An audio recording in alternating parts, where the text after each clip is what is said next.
Всем привет, с вами Виктория Ню. В этом видео мы рассмотрим с вами набор кисточек от компании Beauty Lux.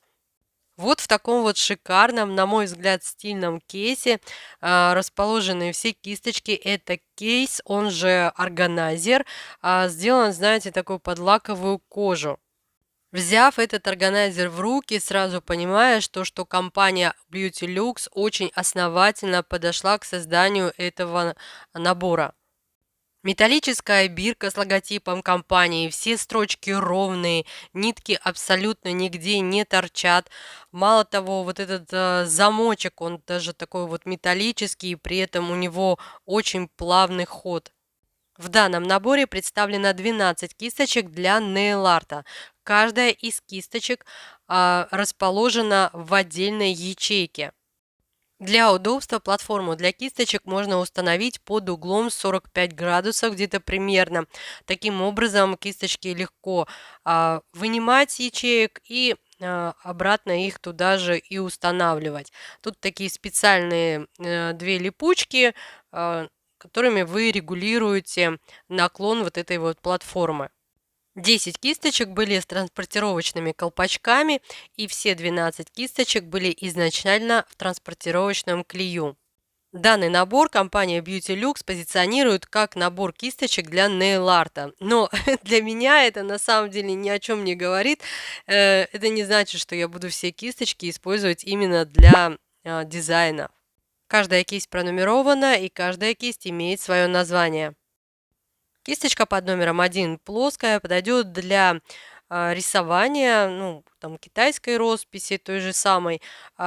Можно делать ею там амбре, например, ну, либо просто выкладывать там материал, вот как в данном случае я, да, буду делать. Мне очень удобно такими кисточками выкладывать гелевые материалы, такой средний, скажем так, вот слой. У второй кисточки название круглое, но на самом деле это плоская овальная кисть. Этой кисточкой также можно рисовать лепестковые техники, но лично мне удобно этими кисточками выкладывать цветные гель-лаки, там вот вдоль линии кутикулы, например. Ну или также я их использую при выкладке топовых покрытий. Кстати, несмотря на то, что все кисточки из синтетического ворса, они очень мягкие и податливые, и набиты просто вот под завязку, очень хорошо собраны ворсинки. Третья кисточка это также плоская скошенная, она подойдет для китайской росписи, также она подходит для прорисовки такого дизайна, как френч. Китайской росписью я не занимаюсь, френч я тоже саморучно не рисую. Такую кисточку я использую, как правило, если мне нужно сделать плавный переход с одного цвета в другой. Могу вот прям вот по центру типса вот такую линию провести, либо вот какую-то абстракцию, ну, вот этой кисточкой, да, там нарисовать. Ну, и таким образом сделать плавный переход с одного цвета в другой. А вот такой кисточки, как под номером 4, у меня вообще никогда не было. Она плоская, она длинная, и при этом она еще и узкая. Производитель рекомендует ее для рисования толстых линий. Но, скажем так, линии, неважно, толстые, тонкие, это вообще не мое. Но я поняла, что этой кисточкой на самом деле удобно набирать и выкладывать, ну, такие вот вязкие гелевые материалы. При этом вот эта кисточка, она также заменит еще и тонкую кисть, вот, которую мы, знаете, немножко так поправляем, чтобы материал лучше распределился. Так вот, этой кисточкой, в принципе, можно и распределить материал, и выложить его.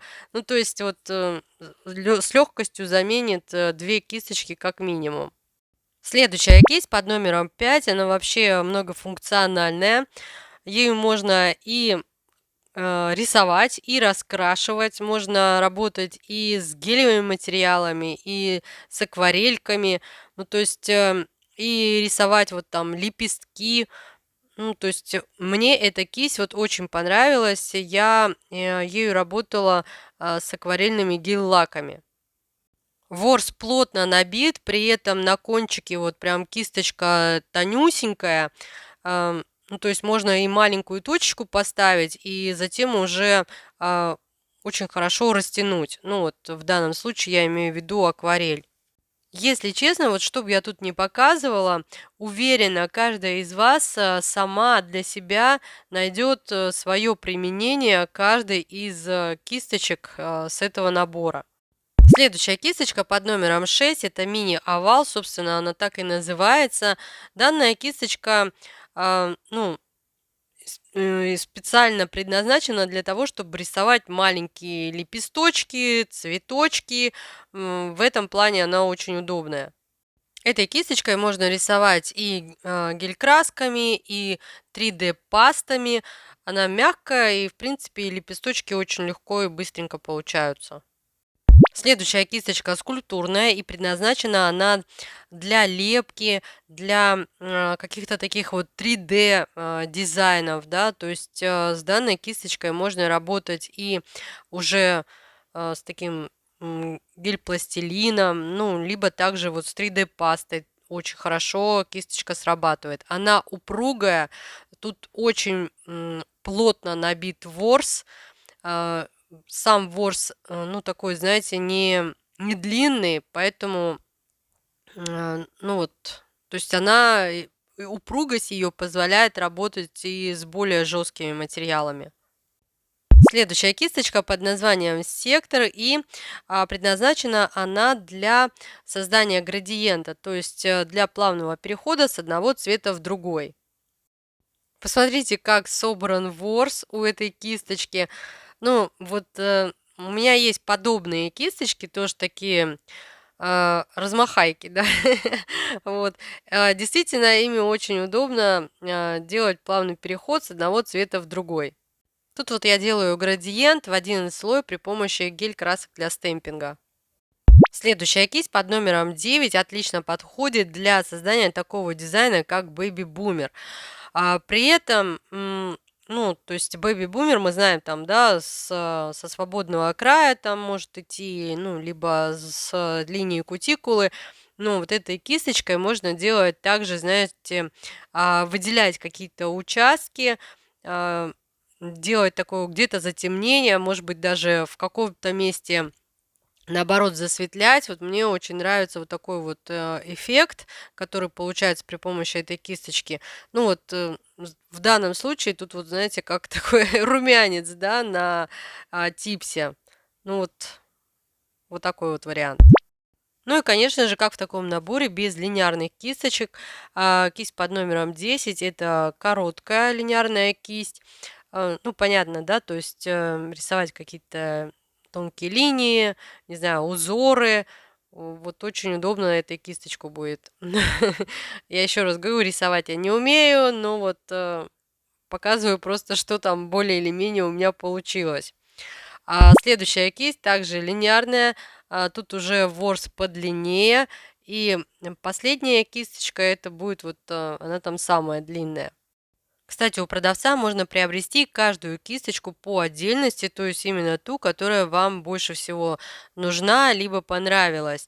При этом, так как в наборе, напомню, 12 кисточек, поначалу вам набор может показаться небюджетным, но получается, что каждая кисточка, ну, вот там плюс-минус 200 рублей стоит. То есть, ну, на мой взгляд, это, ну, совсем недорого. К тому же, если заказывать вот именно набор, да, то он у вас будет еще, все кисточки придут еще и вот в таком вот шикарном органайзере. Вот этими линейными кисточками я уже раскрашивала реверсивный стемпинг, ворс устойчив к ацетоносодержащей жидкости, что меня очень радует. И вообще сейчас синтетические кисточки, они очень хорошего качества и служат ну, долго. Ну что ж, вот такое видео у меня в итоге получилось. Если я была для вас хоть чем-то полезным, пожалуйста, поставьте плюсик или смайлик в комментариях. Я буду вам очень признательна. Если у вас остались какие-то вопросы, задавайте их. Я с удовольствием с вами пообщаюсь. Ну и, как всегда, желаю вам всего самого наилучшего. До скорых встреч!